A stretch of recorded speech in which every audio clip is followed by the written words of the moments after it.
Hi all, welcome to football arena. പണ്ട് Argentina ദേശീയ team അനുഭവിച്ച ഒരു പ്രശ്നമുണ്ടായിരുന്നു.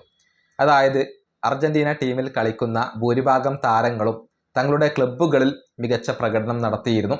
പക്ഷേ അർജന്റീന ദേശീയ ടീമിലേക്ക് വരുമ്പോൾ ആ ഒരു പ്രകടനം നടത്താൻ അവർക്ക് സാധിച്ചിരുന്നില്ല.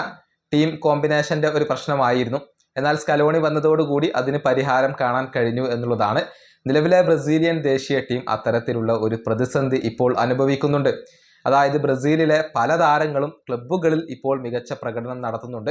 പക്ഷേ ബ്രസീലിയൻ ദേശീയ ടീമിലേക്ക് വരുമ്പോൾ അത് ആവർത്തിക്കാൻ കഴിയുന്നില്ല. ബ്രസീലിയൻ ഇതിഹാസമായ റൊമാരിയോ ഇത് ഒരിക്കൽ കൂടി ചൂണ്ടിക്കാണിക്കുകയും ചെയ്തിട്ടുണ്ട്. അതായത് ക്ലബ്ബുകളിൽ തിളങ്ങുകയും ഗോളടിക്കുകയും ചെയ്യുന്ന പലരും ബ്രസീലിൽ തിളങ്ങുന്നില്ല, ഇത്തവണയെങ്കിലും അതിന് മാറ്റമുണ്ടാകുമെന്ന് പ്രതീക്ഷിക്കുന്നു എന്നാണ് റൊമാരിയോ പറഞ്ഞിട്ടുള്ളത്. അദ്ദേഹത്തിന്റെ വാക്കുകൾ ഇങ്ങനെയാണ്: പല താരങ്ങളും അവരവരുടെ ക്ലബ്ബുകളിൽ മികച്ച പ്രകടനം നടത്തുന്നുണ്ട്, ഒരുപാട് ഗോളുകളൊക്കെ നേടുന്നു. പക്ഷേ ദൗർഭാഗ്യവശാൽ അവർ ബ്രസീലിയൻ ദേശീയ ടീമിൽ എത്തുമ്പോൾ അതേ കാര്യം സംഭവിക്കുന്നില്ല, അവർക്ക് തിളങ്ങാൻ സാധിക്കുന്നില്ല. ഇത്തവണ അതിന് മാറ്റമുണ്ടാകുമെന്ന് ഞാൻ പ്രതീക്ഷിക്കുന്നു. ഇതാണ് റൊമാരിയോ പറഞ്ഞിട്ടുള്ളത്. പ്രത്യേകിച്ച് വിനീഷ്യസ് ജൂനിയർ, റോഡ്രിഗോ ഗോസ് എന്നിവരുടെ കാര്യമൊക്കെ എടുത്തു പറയേണ്ടതാണ്. റയലിൽ സമീപകാലത്ത് മികച്ച പ്രകടനം നടത്താൻ കഴിഞ്ഞിട്ടുള്ള താരങ്ങളാണ് ഇവർ. പക്ഷേ ബ്രസീലിയൻ ദേശീയ ടീമിൽ അതിനോട് നീതി പുലർത്താൻ അവർക്ക് സാധിക്കാറില്ല. ഏതായാലും കാർലോ ആഞ്ചലോട്ടി വന്നതുകൊണ്ട് തന്നെ അതിനൊരു മാറ്റം ഉണ്ടാകും.